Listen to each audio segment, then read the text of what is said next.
Area quiz.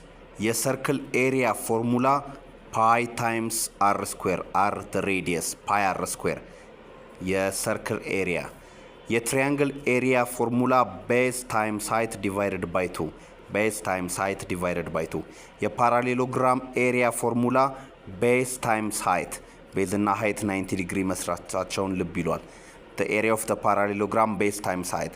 The area of the square s squared.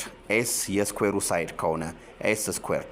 The area of trapezium b1 plus b2 divided by 2 times height. b1 እና b2 ከላይና ከታች ያሉት ቤዞች ከሆኑ. What is the area of sector? ይሄ ከበድ የምትል ትመስላለች። እስቲ ኮሜንት ሴክሽን ላይ ማን እንደሚያውቅ አሳውቁኝ ኮሜንት ሴክሽን ላይ. What is the area of a sector? ይሄ ራዲየስ ነው፣ ይሄ ቴታ ነው። ፓርት ኦፍ የሰርክል ከሆነ የሰርክል ፓይ አር ስኩዌርድ ከሆነ የሴክተር ኤሪያ ምን ይሆናል? እስቲ ኮሜንት ሴክሽን ላይ አሳውቁኝ።